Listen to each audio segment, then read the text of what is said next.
আমরা প্রত্যেকেই অবশ্যই এমন সময় দেখেছি যখন অনেকগুলো সমস্যা একসাথে আমাদের জীবনে এসে পড়ে। সমস্যা আমাদের প্রত্যেকের জীবনেই থাকে। আমরা তার সমাধান খুঁজতে চেষ্টা করি, কখনো সমাধান খুঁজে পাই, আবার কখনো যতই চেষ্টা করি না কেন কোনো সমাধান খুঁজেই পাই না। আর যখন এটা হয় তখন মানুষ অত্যন্ত বিচলিত হয়ে পড়েন। নিজের আত্মীয় স্বজন, নিজের বন্ধু বা সংসার, এদের ওপরে এই দোষ চাপিয়ে দেন যে এদের জন্যই এই সমস্যা এসেছে। এবার যদি আমি আপনাকে কোনো পরামর্শ দিই তাহলে এটাই বলবো যে দৃষ্টিভঙ্গি পাল্টে দেখুন।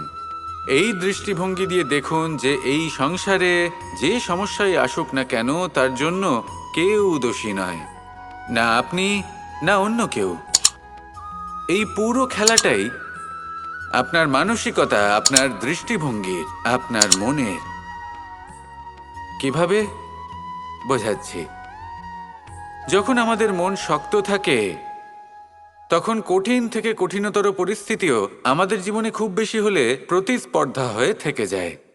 সেখানে যদি আমাদের মন দুর্বল থাকে তখন অল্প কঠিন পরিস্থিতিও আমাদের কাছে খুব বড় সমস্যা হয়ে যায়, তাই না?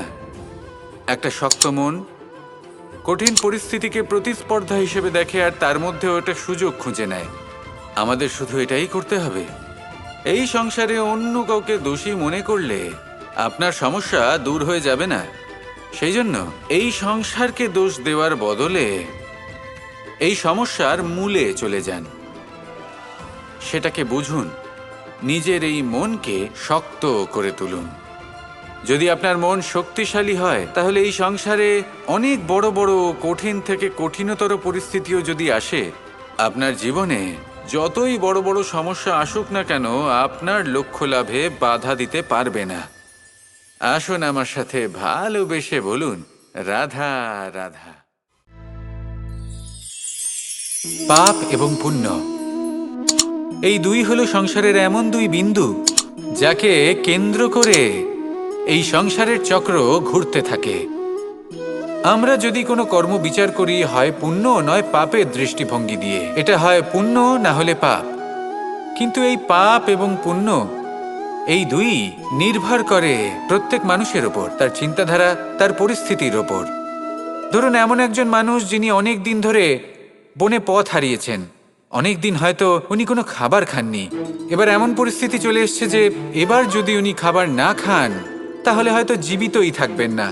আর এমন অবস্থায় ওনার সামনে যদি কোনো প্রাণী আসে তাহলে তাকে শিকার করা, এটা কিন্তু তার কাছে পাপ নয়, এটা তো জীবিত থাকার একমাত্র উপায়।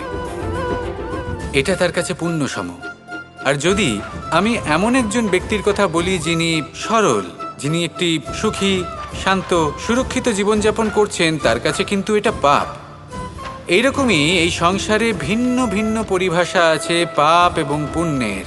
তার মধ্যে যদি আমি আপনাকে একটি সরল পরিভাষা দিই, সেটা হলো জীবনে যখনই কোনো কর্ম করবেন সেটা নিয়ে একটু ভেবে দেখুন যে এই যে কাজটা আমি করছি তার ফলে এই যে অন্য মানুষেরা আছেন এই সংসারে, তারা কি দুঃখ পাবেন?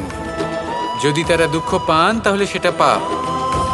যদি আপনি এমন কোনো কর্ম করেন যার ফলে অন্যরা প্রসন্নতা লাভ করেন, তাদের মুখে হাসি ফুটে ওঠে, যদি তারা প্রেরিত হন, জীবনে সামনে এগোতে পারেন, তাদের বিকাশ হয়, তাহলে এটা হলো পুণ্য। তাই জীবনে সবসময় পুণ্য করতে থাকুন আর আমার সাথে ভালোবেসে বলুন, রাধা